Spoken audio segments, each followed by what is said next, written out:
بسم الله الرحمن الرحيم. أهلا وسهلا فيكم أعزائي الطلاب، طلاب الصف الثامن الكرام. وصلنا مع بعض إلى الوحدة الثامنة بعنوان الحضارة المصرية القديمة. إحنا بدنا ندرس الحضارة المصرية القديمة من الموقع والنشأة حتى الانهيار والضعف، وبدنا نتعرف كيف نشأت هذه الحضارة، ما أهمية هذه الحضارة في التاريخ، ما أهم الإنجازات التي قامت فيها هذه الحضارة، كيف انهارت هذه الحضارة وكيف ضعفت. أولا، موقع الحضارة المصرية القديمة. نشأت الحضارة المصرية القديمة حضارة وادي النيل، فإذا حضارة مصر القديمة هي حضارة وادي النيل. معروف من الاسم بنقول حضارة وادي النيل، يعني إنها بتكون لها علاقة في نهر النيل. وين المكان التي نشأت فيه؟ جنوب البحر المتوسط. جنوب البحر المتوسط وين؟ في شمال شرقي القارة الإفريقية على ضفاف نهر النيل. فلاحظ عندي نهر النيل هي على ضفاف نهر النيل، الذي ساعدت وفرة مياهه والتربة الخصبة على قيام تلك الحضارة. فإذا شو أهم مقوم للحضارة المصرية القديمة؟ هو مياه نهر النيل.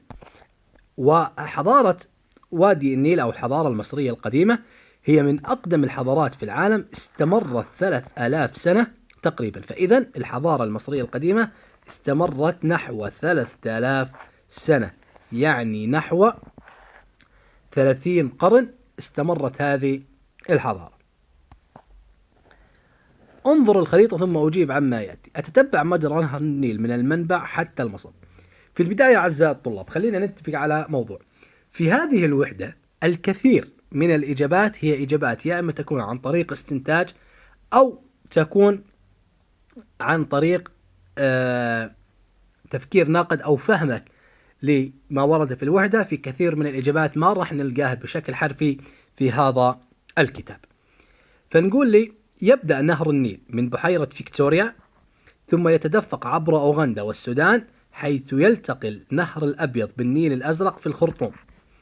يستمر شمالا عبر مصر ويتفرع في الدلتا إلى فرعي دمياط ورشيد قبل أن يصب في البحر المتوسط. ما أهم المسطحات المائية التي تشرف عليها حضارة وادي النيل؟ فنقول نهر النيل، البحر الأبيض المتوسط. اذكر الدول التي امتدت إليها حضارة وادي النيل، هي مصر والسودان. وحدد الموقع الجغرافي لحضارة وادي النيل، نقول تقع في شمالي شرق إفريقيا وتمتد عبر مصر والسودان. استنتج تسمية الحضارة المصرية القديمة بحضارة وادي النيل، فنقول لأنها نشأت وتطورت على ضفاف نهر النيل. طيب، نهر النيل يمتد من الجنوب إلى الشمال ويصب في البحر المتوسط، وين؟ في مصر. وتشكل مياهه من التقاء نهري النيل الأزرق والنيل الأبيض، وهو أطول نهر في العالم. قديش طوله؟ 6650 كيلو متر تقريبا. ويتفرع عند المصب إلى فرعين هما دمياط شرقا ورشيد غربا، وما بينهما عند المصب يشكلان الدلتا. الدلتا إيش هي؟ هي أرض خصبة جدا على شكل مثلث قاعدته على البحر الأبيض المتوسط. يعني عندي أرض مثلثة بهذا الشكل. هاي القاعدة بتكون وين؟ على البحر الأبيض المتوسط. طبعا هذه بمعنى أنها خصبة جدا لأنها قريبة من المياه. وناقش قال المؤرخ اليوناني هيرودوت: مصر هبة النيل لأن نهر النيل جلب الحياة والازدهار لمصر القديمة. 2. أناقش ازدهار الزراعة في الحضارة المصرية القديمة، بنقول بسبب مياه نهر النيل وخصوبة الأراضي مثل أرض الدلتا اللي موجودة عندي. فلاحظ بهذا الشكل هي صورة فضائية لمنطقة وادي النيل. لاحظ كثرة المياه، هذه هي الدلتا، هذه هي منطقة الدلتا. لاحظ كيف شكلها عندي شكل مثلث. القاعدة تبعته وين موجودة؟ موجودة عندي على البحر. فإذا هي كانت حضارة عظيمة جدا ساعدتها مياه النيل على التطور والازدهار. نشأة الحضارة المصرية القديمة. هان بدنا نبلش بأول خطوات نشأة الحضارة المصرية القديمة. يرجع تاريخ نشأة الحضارة المصرية القديمة إلى 3150 قبل الميلاد. بدك تنتبه لشغلة، إنه 3150 قبل الميلاد، تمام، التاريخ يبلش يتراجع، يعني التاريخ الأحدث هو رقم، يعني مثلا على سبيل المثال عندي 3149 قبل الميلاد. 3149 قبل الميلاد هو أحدث من 3150 قبل الميلاد. كيف الأرقام السالبة؟ إنه كل ما اقتربنا من الصفر كان الرقم عالي. إحنا كل ما اقتربنا من الميلاد، يعني كل ما تناقص الرقم كل ما كانت الفترة أحدث. واضح؟ لأنه قبل الميلاد كأنك تعد بالسالب قبل الميلاد. فهذه معلومة خليك حافظها، إنه أنا بالميلاد قبل الميلاد برجع بالتاريخ بالأرقام رجوع، ما بقدم فيها لقدام. فإنه 3149 أحدث من 3150 قبل الميلاد. بنكمل. يرجع تاريخ نشأة الحضارة المصرية القديمة إلى 3150 قبل الميلاد، إذ كانت مصر القديمة مقسمة إلى أقاليم متعددة، يعني ما كانت دولة وحدة واحدة بل كانت مقسمة إلى عدة أقاليم اتحدت، صارت مع بعضها لتشكل مملكة مصر السفلى في الشمال، التي تتكون من وادي ممتد من شلالات أسوان وحتى رأس الدلتا. فإذا شو حدود مصر السفلى؟ هي من شلالات أسوان وحتى رأس الدلتا. ومملكة مصر العليا في الجنوب، وهي أرض منبسطة تحوي على بعض فروع نهر النيل، فوحدهم الملك مينا. فإذا مين وحد مصر السفلى والعليا؟ بنقول له الملك مينا. واتخذ من ممفيس عاصمة لمملكته، وتعاقب على حكمه عددا من الأسر. مر على تاريخ مصر القديم بعد الوحدة بمراحل عدة منها. أولا، الدولة الفرعونية القديمة. وصلت فيها الحضارة المصرية إلى القديمة إلى درجة عالية من التطور والاستقرار. متى؟ في الدولة الفرعونية القديمة، وفيها تطورت الهندسة، هذه المجالات المعمارية بشكل كبير، إذ بنيت الأهرامات مثل خوفو وخفرع ومنقرع وتمثال أبو الهول. طيب، إذا تطورت الهندسة المعمارية بشكل كبير في الحضارة الفرعونية القديمة. شو الشاهد على ذلك؟ هو الإهرامات مثل خوف وخفرع ومنقع وتمثال أبو الهول. فإذا هذه الشواهد عندي على إيش؟ على تطور الهندسة المعمارية في الدولة الفرعونية القديمة. سبب بنائهم باعتقادهم المصريين بالحياة بعد الموت، أي الخلود، فاحتفظوا داخلها بأجساد الملوك مصر بعد تحنيطها، وكانوا بيحطوا معاه الكثير من الذهب، كانوا بيحطوا معاه الملابس، كانوا بيحطوا معاه الطعام، لأنهم كانوا يعتقدوا أنه في حياة بعد الموت، وأنه الملوك عندهم خلود فما بيموتوا. وفي نهاية الدولة القديمة قسمت مصر إلى إقطاعيات، يعني صارت إلى أجزاء بعد ما كانت وحدة واحدة، لكل منها حاكمها الخاص، وتراجع التطور العمراني ونهبت الأهرامات والمعابد.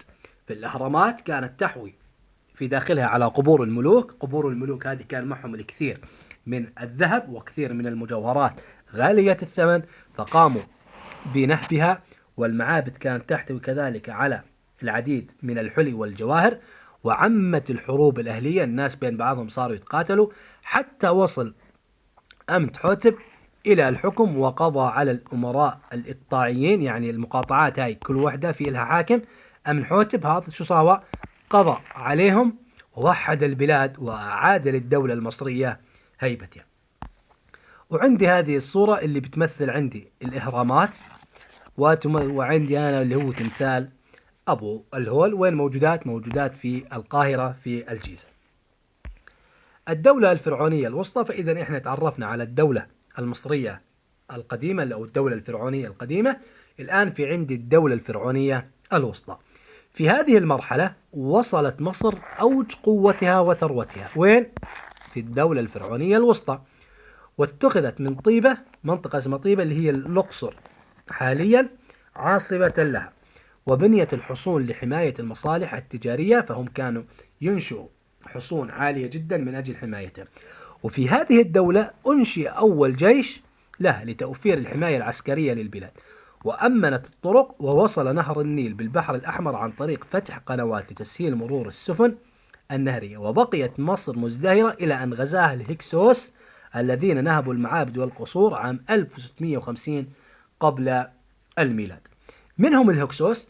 هم شعوب الهكسوس شعوب دخلت مصر عبر شبه جزيرة سيناء في القرن السادس عشر قبل الميلاد، وعرفوا باسم الملوك الرعاة أو الحكماء الغرباء، واستمر حكمهم لمصر منذ 1650 قبل الميلاد حتى عام 1550 قبل الميلاد. لاحظ لما قلت لك مساعة الملاحظة انه احنا نرجع بالقبل الميلاد بالتاريخ، رجوع بالارقام رجوع، فاذا 1550 هي احدث من 1650 قبل الميلاد، اي بمعنى ان الهكسوس استمر حكمهم في مصر قرابة 100 عام.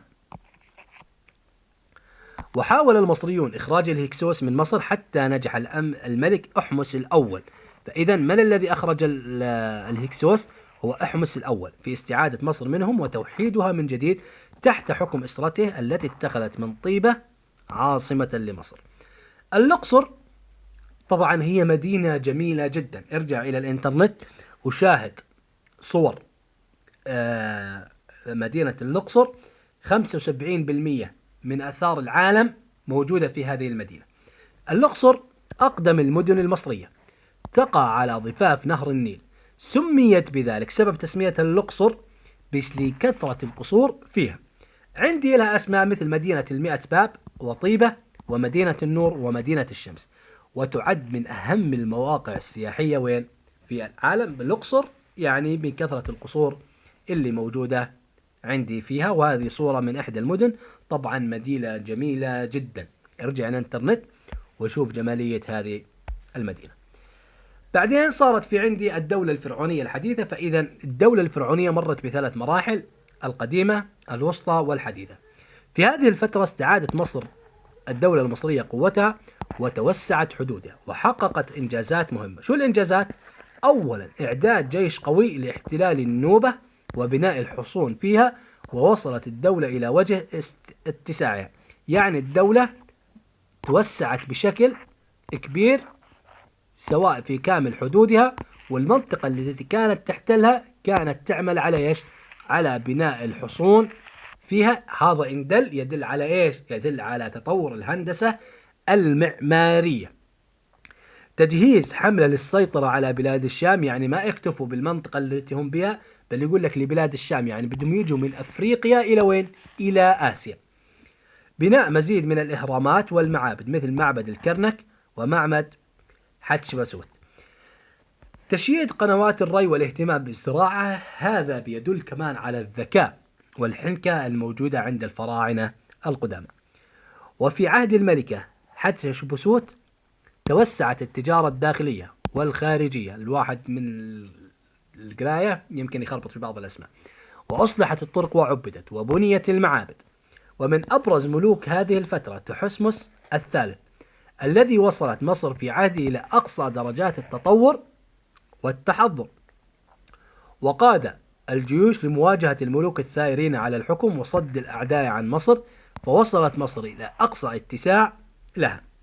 الملك اللي بعديه رمسيس الثاني، الذي اهتم ببناء المعابد والآثار والمدن، وأعد جيشا قويا وقاد حملات عسكرية عدة. في الملخص تعد الحضارة المصرية القديمة في وادي النيل إحدى أقدم الحضارات في العالم، ويرجع تاريخ نشأتها إلى 3150 قبل الميلاد، حين وحد الملك مينا مصر العليا والسفلى. وقد تركزت هذه الحضارة على ضفاف نهر النيل في مصر، وضمت ممالك عديدة ومرت بمراحل تاريخية عدة مثل ما شفنا في المرحلة القديمة والمرحلة الوسطى والمرحلة الحديثة. وبهيك أعزائي الطلاب نكون انتهينا من شرح هذا الدرس.